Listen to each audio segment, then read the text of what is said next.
So it's quite simple, and the reason understanding customer behaviors and understanding yourself is to understand how our brain works. Yes, it's nothing to do with your products, the market, culture. It's how we are wired inside your head. So here is your brain, a simplistic version of your brain.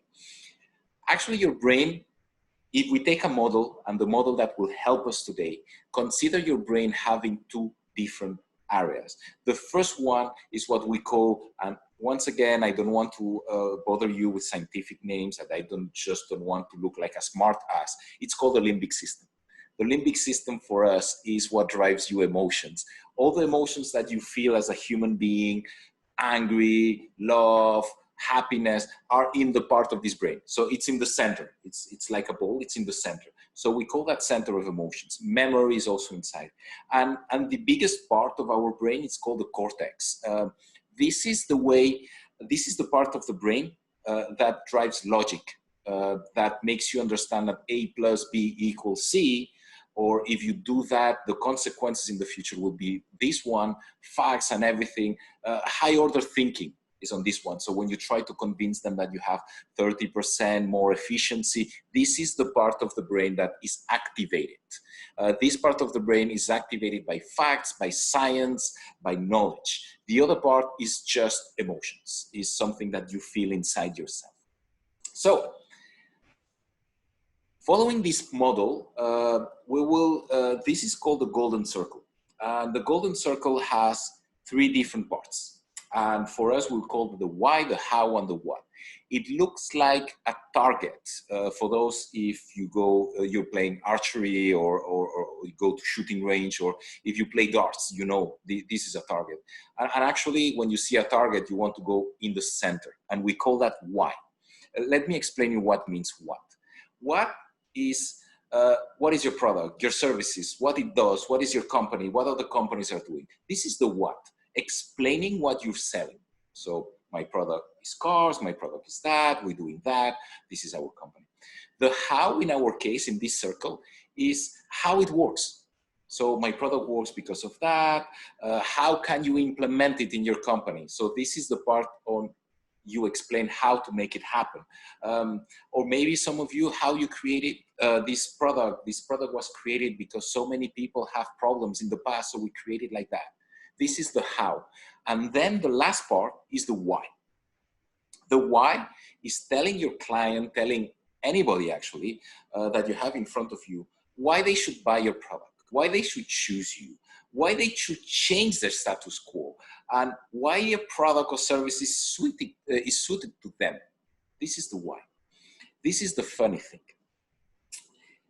Right away, when you see that under explanations, you can understand right away that what's the most important actually is the why, because the why is why they should buy it. Not explaining what is the product, but why they should buy it. But somehow when we are pitching, and I've been in some of the rooms and listened to some of you, but it's not only during this training, we had other people in previous training. Most of the people are following this process. They always explain what they're selling, what is their company. Some of them might also explain in 5 minutes how they make that happen. And even in a normal pitch that it's not only 5 minutes, they will explain how to implement it, how to make sure that it follows the standard. But not many of us, and not many of them in the past, were explaining you why you should buy the product. They were really good in explaining the product, the features, how to implement it. But none of them actually talk to the client and tell them why they need this product. They were just explaining something and expecting the client to be able to understand all this difficult and complex data to say that this is what I need. Well, let me tell you something about how our brain, that now we've seen an image, how it works, and how the decision-making process works, is the opposite flow. It's simple. To make a decision, it starts by, why should I change my status quo?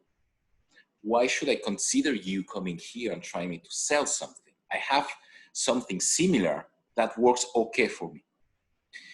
And then when they're convinced on the why, they want to hear more. They want to say that, okay, you almost convinced them, but how I am sure that by changing what I do, it will help me. And finally, the what is, okay, what's your product? So this is the interesting thing in selling, in value selling, in making people, in convincing people. You're trying to convince them on the wrong order. We all do believe, and that's okay, a lot of people are doing that you should explain first what you are doing, how you will do it, and then you will get a, sorry, excuse me. Then you will get a decision and buying signals. When actually you should do the opposite, is explaining them why they should change first the status quo, not buying your product, changing the status quo, considering something new, and then explaining why, how that will help them. And finally, at the end is what you're selling.